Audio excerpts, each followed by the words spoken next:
ನಮಸ್ಕಾರ. ಜೆಕೆ ಕನ್ನಡ ದೇಗುಲ ಚಾನಲ್ಗೆ ಸ್ವಾಗತ. ಇವತ್ತು ನಿಮ್ಮ ಎಲ್ಲರಿಗಾಗಿ ಒಂದು ಆಸಕ್ತಿದಾಯಕ ವಿಷಯವನ್ನು ಹೇಳಲು ಬಯಸುತ್ತಿದ್ದೇನೆ.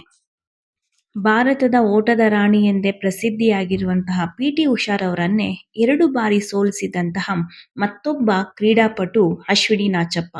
ಅಶ್ವಿನಿ ನಾಚಪ್ಪ ಎಂದರೆ ಸುಮಾರು ಜನಕ್ಕೆ ತಿಳಿಯದ ಒಂದು ಹೆಸರು. ಭಾರತದ ಫ್ಲೋರೆನ್ಸ್ ಗ್ರಿಫಿತ್ ಜೂನಿಯರ್ ಎಂದು ಪ್ರಸಿದ್ಧಿ ಪಡೆದ ಭಾರತದ ಅಥ್ಲೀಟ್ ಅಶ್ವಿನಿ ನಾಚಪ್ಪರವರು ಅಕ್ಟೋಬರ್ 21, 1967ರಂದು ಕೊಡಗಿನಲ್ಲಿ ಜನಿಸಿದರು.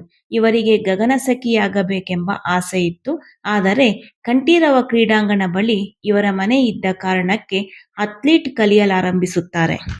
ಆರಂಭದ ದಿನಗಳಲ್ಲಿ ಆಸಕ್ತಿ ಇಲ್ಲದಿರುವುದನ್ನು ಗಮನಿಸಿ ಕೋಚ್ ಮಹೀಂದರ್ ಸಿಂಗ್ ರವರು ಸಿಹಿ ತಿಂಡಿ ಆಸೆ ತೋರಿಸಿ ಕಂಠೀರವ ಕ್ರೀಡಾಂಗಣದ ಟ್ರ್ಯಾಕ್ ಮೇಲೆ ಒಂದಾದ ಮೇಲೆ ಒಂದು ಸುತ್ತು ಓಡಿಸುತ್ತಿದ್ದರು. ಇದರಿಂದ ಇವರಿಗೆ ಎಷ್ಟೊಂದು ಪದಕ, ಪ್ರಶಸ್ತಿ, ಪುರಸ್ಕಾರಗಳು ಬರಲು ಕಾರಣವಾಗುತ್ತದೆ.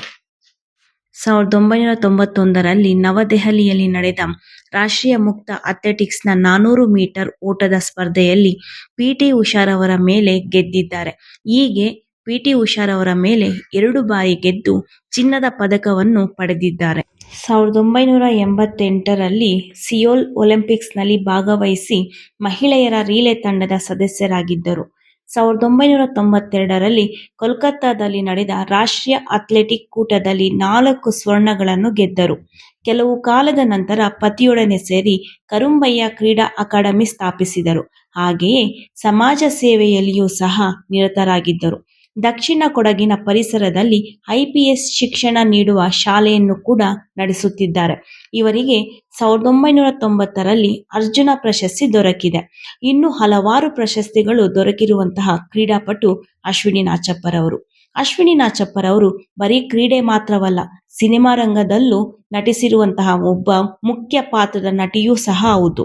ಇವರು ಎಷ್ಟೊಂದು ಸಿನಿಮಾಗಳನ್ನು ನಟಿಸಿ ಅದರಲ್ಲೂ ಸಹ ಉನ್ನತ ಸ್ಥಾನ ಹಾಗೂ ಪ್ರಶಸ್ತಿಯನ್ನು ಪಡೆದಿರುವಂತಹ ಕ್ರೀಡಾಪಟು ಅಂತ ಹೇಳಬಹುದು. ಇವರಿಗೆ 2 ಹೆಣ್ಣು ಮಕ್ಕಳು, ಅನೀಶಾ ಮತ್ತು ದೀಪಾಲಿ. ಇವರು ಬ್ಯಾಡ್ಮಿಂಟನ್ನ ಆಟಗಾರ್ತಿಯರು. ಆದರೆ ಇಂದು ಅಶ್ವಿನಿ ನಾಚಪ್ಪರವರು ಎಂದರೆ ಎಷ್ಟೋ ಜನಕ್ಕೆ ತಿಳಿಯದ ಒಂದು ಹೆಸರಾಗಿದೆ.